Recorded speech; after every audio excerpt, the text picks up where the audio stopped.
ایک عورت جو اپنے بیٹے کو بھی دودھ پلا رہی ہے اور ساتھ میں کسی اور کے بچے کو بھی دودھ پلا رہی ہے، تو یہ اس کا بچہ بن گیا۔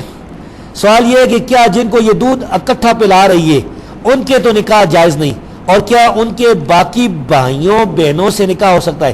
اب یہ جو ہے نا، اس عورت کا ایک اپنا حقیقی بیٹا ہے جس کو دودھ پلا رہی ہے، اور اس کے ساتھ دوسری عورت کا بھائی جو ہے نا دودھ پی رہا ہے، تو یہ جو حقیقی بیٹا ہے نا، وہ جو عورت ہے اس کی کچھ نہیں لگتی، تو اس کی بیٹیوں سے اس لڑکے کا نکاح ہو سکتا ہے۔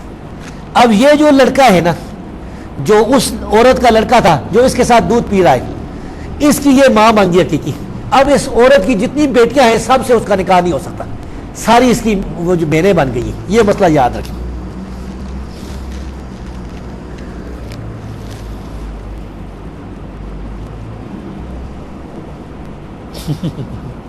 آپ صلی اللہ علیہ وسلم نے ننگے سر نماز پڑھی، اس کی دلیل اور حدیث نمبر اور کتاب کا مکمل حوالہ بیان کرے۔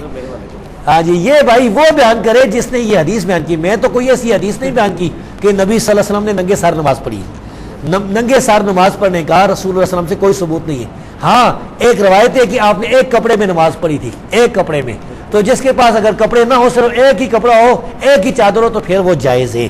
لیکن اگر جس کو اللہ نے دو کپڑے دیے تو دو میں نماز پڑھے، اور لہٰذا یہ حدیث منسوخ ہو گئی ایک کپڑے والی۔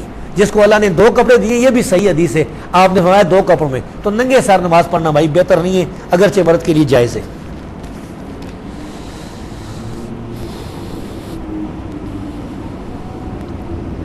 شیخ صاحب، ایک بریلوی کہتا ہے اگر ضعیف روایت فضائل میں حجت نہیں تو امام بخاری اور مسلم متابعات میں ضعیف راویوں کو کیوں لاتے ہیں، مثلا یزید بن ابی زیاد الکوفی؟ بھائی یعنی متابعات یہ کہتے ہیں نا، مثال کے طور پر ایک آدمی کہتا ہے کہ میں نے جو ہے نوائے وقت میں پڑھا ہے کہ جاج صاحب نے ڈیزل جو ہے سستا کر دیا، یہ ایک راوی ہے، سچا راوی ہے۔ دوسرا ایک ضعیف راوی ہے، وہ کہتا ہے میں نے نوائے وقت میں پڑھا کہ جاج صاحب نے ڈیزل سستا کر دیا ہے۔ تو ضعیف راوی کو اس کی تائید میں لائے، کوئی فرق تو نہیں پڑتا وہ لاتے یا نہ لاتے، مسئلہ کوئی نہیں تھا۔ وہ تائید والی روایتیں بھی تو اصل صحیح روایتیں یہ جن کی تائید میں وہ لے کے آئے، تو یہ امام بخاری اور مسلم اصل میں نہیں لائے روایتیں ضعیف کی۔ میں یہ پوچھتا ہوں بریلویوں سے کہ ضعیف روایتیں اگر ہم پیش کرنا شروع کر دیں، جب ہم روایتیں، ہمارے پاس بھی تو بڑی ضعیف روایتیں اہل حدیث کی بات میں، بلکہ سب سے زیادہ روایتیں تمہارے پاس ہیں کیونکہ محدثین تو اہل حدیث تھے۔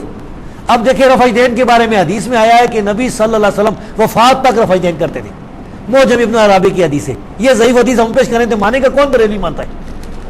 یہ اصل میں ادھر یہ ضعیف حدیث بنانا چاہتے ہیں جدھر ہو ان کی مرضی ہے، ورنہ اگر ضعیف حدیثیں ہم پیش کرنی شروع کر دیں اور کتنی فاتح خلف الامام کے بارے میں، تو بھائی یہ سارا ہی جو ہے نا فراڈ ہے۔ حضرت مائی ہوا کا نکاح کے وقت حق مار کیا تھا؟ بھائی اس کا کوئی ثبوت نہیں ہے، پڑھانے والے کا بھی کوئی ثبوت نہیں ہے، یہ فضول سوال ہے، ایسے سوال سے توبہ کرنی چاہیے۔ بریلوی اور دیوبندی ذات کے ذریعے کہ حضرت آدم علیہ السلام کو کہا کہ نبی صلی اللہ علیہ وسلم پر درود پڑھو، یہ آپ کا حق مار ہے، کیا یہ بات جائز قرآن و حدیث سے؟ اس کی وضاحت بیان فرمائیں۔ یہ بات جو ہے یہ ثابت نہیں ہے کہ درود حق مار تھا، یہ کوئی ثابت نہیں، جھوٹی بات ہے۔ اگر کوئی بریلوی دیوبندی کہتا ہے تو پھر اس سے کہیں حوالہ پیش کریں۔ مومن کا خواب نبوت کا 46واں حصہ ہے کہ تبلیغی جماعت اور دعوت اسلامی کے بھائی خوابوں کے ذریعے اپنے حق ہونے کا ثبوت دیتے، بلکہ رائے ونڈ اور ملتان کے اجتماعات میں کئی لوگوں نے خواب میں نبی صلی اللہ علیہ وسلم کو صحابہ سمیت آتے دیکھا ہے، اور الفیہ بیان موجود ہے۔ کیا شیطان خواب میں آ سکتا ہے؟ شیطان خواب میں تو آ سکتا ہے لیکن نبی صلی اللہ علیہ وسلم کی شکل میں نہیں آ سکتا، یہ بات پکی سمجھ لیں۔ شیطان جو ہے وہ رسول اللہ صلی اللہ علیہ وسلم کی شکل میں نہیں آ سکتا، لیکن شیطان جھوٹا ہے، وہ کسی اور کی شکل میں آئے اور کہے میں تیرا رسول ہوں، تو اس پر تو پابندی کسی نے نہیں لگائی۔ سمجھ آئی بات؟ میرے سامنے کئی لوگوں نے خواب بیان کیے، ہاں جی، میرے سامنے ایک آدمی نے خواب بیان کیا، دیوبندی ہے، کامرہ کرنے والا، غالی دیوبندی، اس کو میں نے دعوت دیتا تھا، وہ کہتا ہے میں نے خواب میں نبی صلی اللہ علیہ وسلم کو دیکھا، آپ نے فرمایا کہ یہ اہل حدیث جو ہے نا یہ صحیح نیند سے بات کر رہے ہو، ٹھیک ہے؟ وہ کہتا ہے میں دیوبندی ہو گیا۔ ادھر ایک دوسرا آدمی تھا وہ ڈاکٹر وا فیکٹری کا، انہوں نے کہا میں نے نبی صلی اللہ علیہ وسلم کو خواب میں دیکھا ہے، آپ نے فرمایا تبلیغی جماعت والے صحیح نہیں ہے، ان سے بچو۔ تو دونوں یہ نہیں دیوبندی تبلیغی جماعت والے، دیوبندی تبلیغی جماعت والے، وہ ڈاکٹر جو تھا وہ اس کی ڈاکٹر اسرار کی پارٹی کا تھا وہ بھی ہے۔ تو یہ جو ہے نا اس طرح کے خواب جو ہے نا یہ جو جھوٹے خواب ہے، یہ تو پتہ نہیں کس کو اس نے دیکھا ہے۔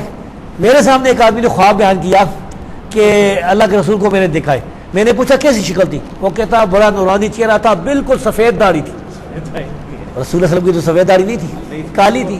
تو بھائی یہ جو آدمی خواب دیکھنے کا دعویٰ کرتا ہے نا اللہ کے رسول صلی اللہ علیہ وسلم کو، اس کا کوئی اعتبار نہیں ہے آپ کی وفات کے بعد، کیونکہ شکل آپ کی جو ہے نا وہ جانتے نہیں ہیں، چہرہ مبارک جو ہے ہمیں کیا پتہ ہے، کوئی اگر بتا بھی دینا کہ آپ کس طرح چہرہ تھا، اس طرح داڑھی تھی، سمجھ نہیں آ سکتی صحیح۔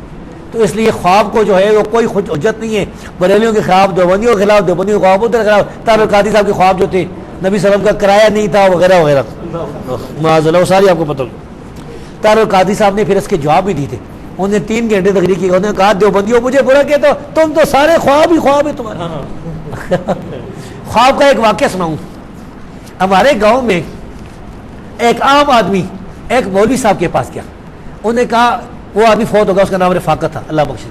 انہوں نے مولوی صاحب سے کہا کہ مولوی صاحب میں نے خواب میں دیکھا ایک آدمی کو جس کی داڑھی منڈی ہوئی ہے اور چہرہ سارا کالا سیاہی ملی ہوئی ہے، ایک آدمی کو خواب میں دیکھا۔ انہوں نے کہا جس آدمی کو تم نے خواب میں دیکھا منافق ہی ہے۔ انہوں نے کہا مولوی صاحب میں نے تجھے خواب میں دیکھا۔ وہ تھوڑی دیر خاموش رہا، پھر کہتا ہے کہ میں کل تک منافق تھا، آج جو ہے میں توبہ کر گیا۔ کیا امام ترمذی کے علاوہ کسی اور میں حسن صحیح کی اصطلاح استعمال کیے، اگر کیے تو اس سے کیا مراد ہے؟ حسن والی اصطلاح تو ثابت ہے، باقی مجھے جو ہے وہ یاد نہیں، کتنے رہ گئے باقی ہے نا، بس ہے جی، انشاءاللہ ختم کر